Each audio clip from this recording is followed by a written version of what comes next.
আমাদের SOG team আর OC শক্তিপুরের joint হতে তিনটে আমরা 7.65 mm প্লাস 40 রাউন্ডস অ্যামিনিশন আমরা লাইভ ধরেছি। তিনজনই অভিযুক্ত ধরা হয়েছে এই পার্টিকুলার কেসে।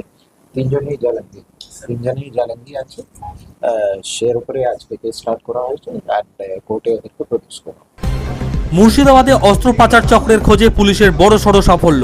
শক্তিপুর থানার পুলিশ ও এসওজির যৌথ অভিযানে গ্রেপ্তার 3 জন। ধৃতদের কাছ থেকে উদ্ধার হয়েছে 5টি পিস্তল এবং 40 রাউন্ড তাজা কার্তুজ।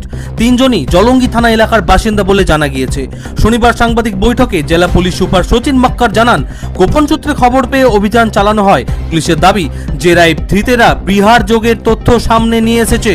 বিহার থেকে অস্ত্র এনে মুর্শিদাবাদ হয়ে বাংলাদেশে পাচারের পরিকল্পনা ছিল কিনা তা খতিয়ে দেখা হচ্ছে। এই চক্রের সঙ্গে আরও কারা জড়িত, এই সব অস্ত্রের উৎস কোথায় এবং পাচারের রুটি বা কী ছিল, এই সমস্ত দিক খতিয়ে দেখে তদন্ত শুরু করেছে মুর্শিদাবাদ পুলিশ। ধৃতদের শনিবার বহরমপুর জেলা আদালতে পেশ করে পুলিশ হেফাজতের আবেদন জানানো হবে। Bureau report, Bangla news MSD.